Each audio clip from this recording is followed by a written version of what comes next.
Welcome, traveler. We're glad you're here.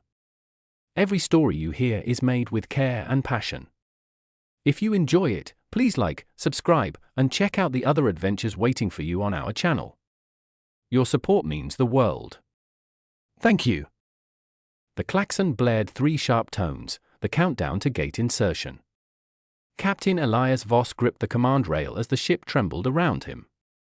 Status report, he barked. Gate energy fluctuating wildly, Commander Arya Sengupta called out, her voice tight. Parameters exceeding safety margins by 300%. Outside the viewports, space itself folded inward like crumpled fabric. The ancient gate, a massive ring of unknown alloy, pulsed with blue-white energy that arced across its surface. Military command ordered us through regardless of readings, Lieutenant Karim Demir reminded them, checking his sidearm with practiced precision. The cybernetic implants beneath his skin glowed faintly. Elias locked eyes with Arya. And I'm ordering otherwise. Reverse thrusters, maximum burn. Too late, Tarak Vashti shouted from navigation. We're caught in the gravitational well. The ship lurched forward as though seized by an invisible hand. Warning lights cascaded across every console. Brace for transition. Elias commanded. Seconds before reality itself tore open around them, the ship spun through a vortex of impossible colors. Time stretched and compressed simultaneously. Elias felt his consciousness separating from his body, then snapping back with violent force. 10 violent seconds later, the shaking stopped. Systems rebooting, Arya reported, blood trickling from her nose, a side effect of transition that the briefing hadn't mentioned. Through the clearing haze of the view screen, an impossible sight greeted them, space dotted not with stars but with luminous, geometric patterns like massive constellations arranged by conscious design. That's not. Dr. Mara Chen never finished her sentence. The ship rocked violently as something struck their hull. Sparks erupted from the ceiling conduits. Shields failing. Karim's cybernetic eye pulsed rapidly. Unknown energy signature. Nothing like our weapons. 3 shimmering forms materialized directly on the bridge, humanoid but translucent, their bodies rippling like disturbed water. Intruders. Karim shouted, drawing his weapon. Wait! Elias ordered, but too late. Karim fired. The pulse blast passed through the first figure and hit a console, which exploded in a shower of sparks. The figure raised its hand in response. Reality distorted around Karim's weapon, twisting the metal like taffy until it wrapped around his wrist. He screamed as bones cracked. The central figure stepped forward, more solid than the others, with features almost recognizable as human. You breach our domain with weapons of destruction. Its voice resonated directly in their minds. Elias stepped forward, hands raised. We came seeking knowledge. The ship shuddered again as something massive locked onto their hull. Captain! Tarak shouted. They're pulling us toward there. He struggled for words. It's not a ship. It's like a living section of space. Through the view screen, Elias saw a structure that defied comprehension, part organic, part energy, constantly shifting in configuration. Weapon systems online, Karim grunted through his pain. Stand down. Elias commanded. That's an order. The mirror human's eyes narrowed. Wise decision. He gestured to his companions, who moved toward the injured Karim. No, Arya began, but the figures had already placed their hands on Karim's head. The lieutenant convulsed, then went rigid. His eyes rolled back, showing only whites. What are you doing to him? Elias demanded. Learning your language. Your intentions. The central figure turned to Elias. You may call me Siran. You will come with us now. Resistance means dissolution. 6 brutal hours later, Elias crashed against the cell wall, his ribs cracking from the impact of Siran's attack. The mirror human's abilities were weakened in this containment area, but still formidable. Your kind always lies, Siran hissed, his form shimmering between solid and translucent. We monitored your communications. Your military sent you to extract our abilities, to weaponize them. Elias spat blood. I wasn't told, precisely why they sent you. Siran's hand closed around Elias's throat, lifting him. A disgraced captain with something to prove. Expendable. Deniable. The cell door disintegrated. Dr. Chen rushed in, wielding a modified scanner that emitted a frequency causing Siran to recoil in pain. Captain! The others are creating a diversion. We have for minutes before their security responds. Elias scrambled to his feet. We need him, he gasped, pointing at the recovering Siran. He knows how their ships operate. Are you insane? Mara demanded. He nearly killed you. And we'll all die if we don't understand what we're dealing with. Elias approached Siran again. Your people aren't the only ones being manipulated. Look! He activated the data chip Mara had smuggled in. A holographic projection displayed classified military orders, not the mission parameters Elias had been given. This proves nothing, Siran hissed, but uncertainty crept into his voice. Look at the transmission timestamps, Elias insisted, wincing as he pressed a hand against his cracked ribs. Military command knew about reality destabilization for months before sending us. They are sacrificing both universes. An explosion rocked the detention block. Alarms shrieked through mirror universe corridors. 3 minutes left, Mara warned, checking her scanner. Whatever Arya's team did, they've got this entire structure on alert. Siran's form flickered as he made his decision. This way. He pressed his palm against what appeared to be solid wall, causing it to ripple and part. Their consciousness vessels are in the lower quadrant. They sprinted through reality-shifting corridors that rearranged themselves continuously. 2 mirror guards appeared ahead, their hands already glowing with power. Down! Elias tackled Mara as the air where they'd stood crystallized into razor-sharp fragments. Siran thrust both hands forward. The molecules between them and the guards compressed, then exploded outward, throwing the guards against the walls. That will draw more attention, Siran warned. Move! 90 seconds later, they burst onto the bridge of their ship to find chaos. Karim and 3 Mirror Universe defenders locked in combat, his cybernetic enhancements allowing him to anticipate their reality manipulations just enough to stay alive. Tarak worked frantically at the navigation console, his fingers bleeding from the effort. Engines hot but guidance systems are fried. Arya ducked behind a barricade of chairs as energy blasts tore through the air. About time, she shouted. We've got bigger problems.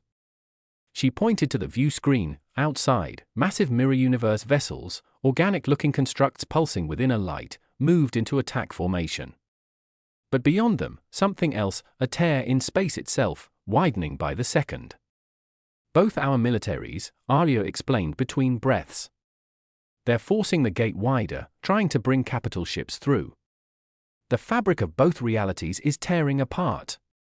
Siran stared at the screen in horror. The precursor safeguards are failing. We need to move, Elias ordered. Tarak, can we jump? Not without navigation, the pilot shouted back. Siran pushed him aside. I can guide us. My consciousness can connect with your ship's systems. Don't let him. Karim warned, his cybernetic eye flashing red. He'll trap us. We're already trapped, Elias countered. Do it, Siran. The mirror human placed both hands on the console. His form became transparent as his consciousness entered the ship's systems. The console lights shifted from standard blue to a pulsing violet. Fascinating, Siran's voice emerged from the ship's speakers. Your technology is primitive but elegant.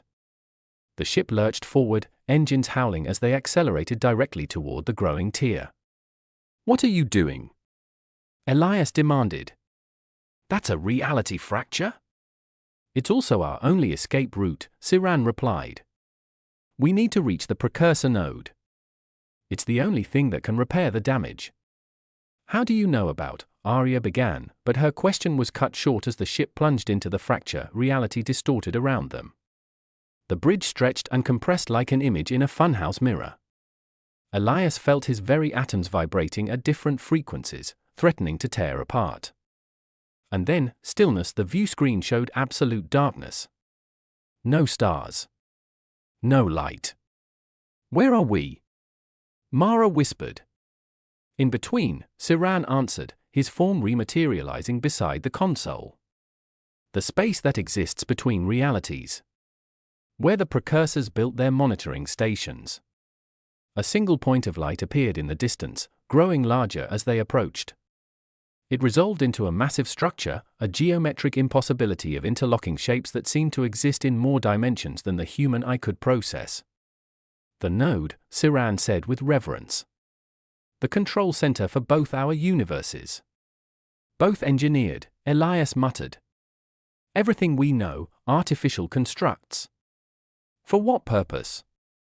Arya asked before Siran could answer. The ship's sensors blared warnings. Behind them, the tear they'd traveled through widened. Military vessels from both universes pushed through, sleek, weaponized ships from Elias's reality, and the organic, consciousness-driven vessels from Siran's. They followed us, Karim growled. They've been pursuing this all along, Elias realized. The node is what they're after. Control of both realities. The first shots fired across the void, conventional energy weapons from human vessels striking mirror universe ships, which retaliated by warping the very fabric of space around their attackers.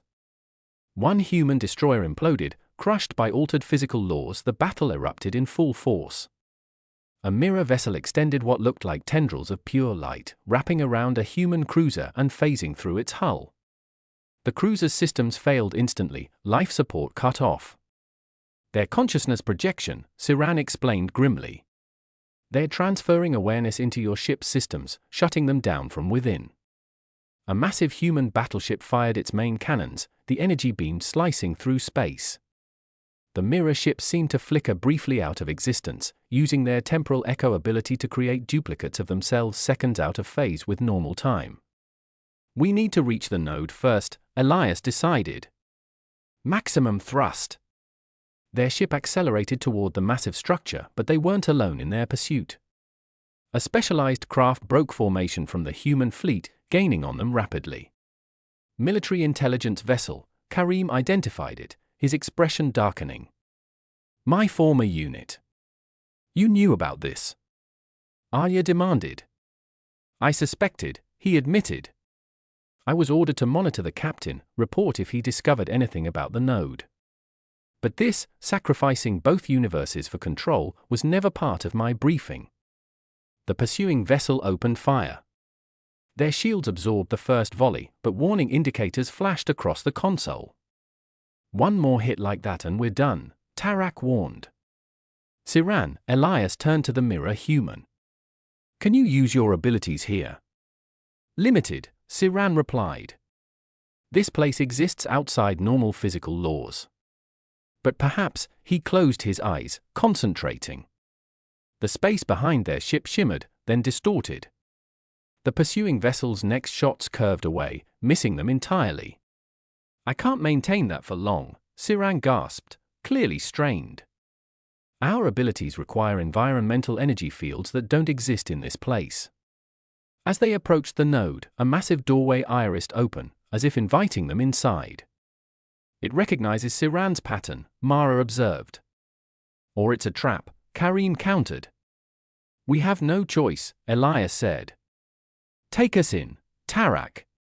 The ship glided into a cavernous docking bay that defied Euclidean geometry, angles that shouldn't connect somehow formed perfect joints, spaces that looked small from outside revealed themselves to be vast chambers once entered. Behind them, the battle intensified. A mirror vessel, overwhelmed by human weapon fire, released a blinding pulse as it dispersed. The energy wave rippled through space, temporarily disrupting the physical laws within its radius. 3 human ships caught in the effect began to dissolve, their molecular structure becoming unstable. My God, Arya whispered. If that happens on a larger scale, both universes collapse, Siran confirmed. We're running out of time. As they disembarked, Elias noticed a change in Siran. The mirror human's form had solidified, becoming more defined. This place balances both realities, Siran explained, noticing Elias's observation. Here, I am as solid as you. And you could learn to manipulate reality as I do. Later, Elias said. First, we need to secure the node before either military reaches it. They moved through impossibly shifting corridors that seemed to anticipate their destination. At the center, they found what could only be described as a control room, a spherical chamber with a pulsing crystalline structure suspended in its center. The interface, Siran approached it reverently. The precursors built this to monitor and adjust both experimental universes. Why create two separate realities? Mara asked. Two different evolutionary paths, Siran replied. Your universe, physical technology, mechanical mastery. Ours, consciousness technology, reality manipulation. The precursors wanted to see which approach would lead to ascension first. And what about your people's harmonic resonance? Mara asked. I saw your guards communicating without words. Our neural pathways evolved to transmit consciousness as frequency, Siran explained. We can project our thoughts across vast distances by resonating with reality's wavelength. But it weakens us physically. We sacrificed physical resilience for mental connection. A deep rumbling shook the chamber. Display surfaces materialized around them, showing both fleets engaging in full battle outside, and worse, the reality tear growing exponentially. The conflict is accelerating the breakdown, Siran warned. Both universes will collapse within hours. Through the displays, they watched as two bonded mirror humans, moving in perfect synchronization, generated a reality storm that engulfed a human destroyer. The ship's hull began to turn inside out, its crew exposed to vacuum in seconds. Naya and Ven, Siran identified them. They share complementary abilities through their bond. Can we use this to stop it? Elias asked, gesturing to the interface. Yes, but Siran hesitated. It requires consciousness integration. Someone must join with the system directly. Their mind would become the balancing force between realities. A sacrifice, Elias understood. Captain, Arya stepped forward. After what happened on Proxima Station, the civilians lost because of orders you followed. You've been seeking redemption. Don't, Elias warned. Let me finish. You're not the only one carrying guilt. Those were my orders you followed. She met his shocked expression with resolve. I've been working for military intelligence, positioned to guide your decisions. But I never knew the full agenda. The chamber shook again, more violently. Through the displays, they saw an ancient, weathered mirror human approach the tear, his form somehow more stable than the others. Elder Thavo, Siran whispered. He remembers the before time. If he's fighting, whatever redemption you're seeking, Karim interrupted, decide quickly. Company's coming. On the displays, they could see troops from both universes fighting their way through the node's outer defenses. Elias looked between his crew, Arya with her guilt, Karim with his divided loyalties, Mara seeking answers about her missing sister, Tarak who'd followed him despite having every reason not to, and then to Siran, the enemy who'd become something else. Not quite an ally, but someone who understood what was at stake. How do I connect? Elias asked Siran. Captain, no, Arya protested. That's an order, Commander, Elias cut her off. Get the others back to the ship. If this works, you'll have a clear path home. And if it doesn't? Tarak asked. Then nothing matters anyway, Elias replied grimly. As the others reluctantly retreated, Siran guided Elias to the interface. Your consciousness will merge with the system. You'll become the balancing force between realities. Will I cease to exist? Your individual identity will disperse, become part of something greater. Siran placed his hand on Elias's shoulder, the first gentle contact between them. It is not death, but transformation. Elias nodded. Show me. Siran positioned Elias's hands on the crystalline structure. Focus your thoughts on both universes. Visualize them as connected, not separate. As Elias concentrated, the crystal began to glow. Energy flowed from it into his body, then back again, a circuit of consciousness forming between man and machine. Pain lanced through him as his mind expanded beyond its natural boundaries. He saw both universes simultaneously, every planet, every star, every living being. He felt the tear between realities as a wound in his own flesh. With new awareness came understanding. The precursors hadn't abandoned their experiment. They had ascended, becoming beings of pure consciousness, watching to see if their creations could solve the ultimate challenge, unification of mind and matter. The military forces of both universes had reached the main chamber. Weapons fire erupted around Siran, who used the last of his strength to shield Elias during the crucial connection. "They can't stop it now," Siran gasped, falling to his knees as energy bolt pierced his shoulder. "Complete the merger, Elias." With a final surge of will, Elias pushed his consciousness fully into the interface. His physical body dissolved into particles of light that merged with the crystal structure. His voice, no longer from a human throat but from the node itself, echoed through both universes. Enough. Reality rippled outward from the node. The tear between universes began to heal. Ships from both militaries found themselves unable to fire their weapons as fundamental laws reasserted themselves. In the chamber, Arya and the others watched in awe as Elias's form appeared as a holographic projection above the interface, no longer fully human, but not gone either. "What have you become?"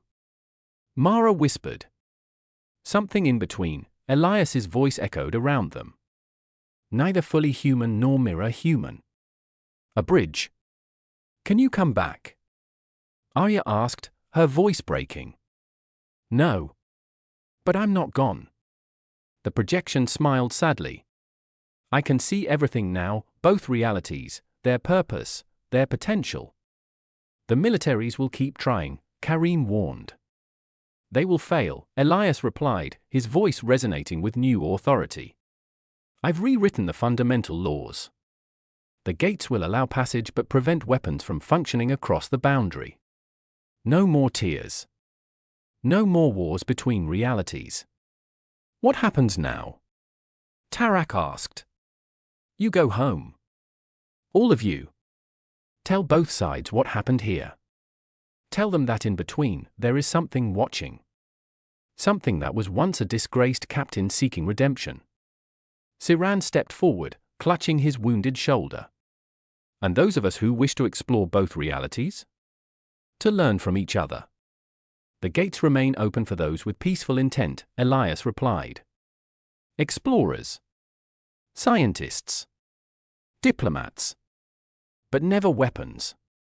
As his crew reluctantly prepared to depart, Elias's projection addressed them one final time. The precursors created separate paths to see which would lead to ascension.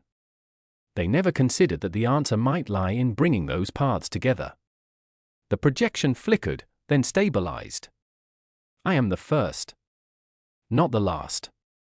Go home. Tell them what waits in between."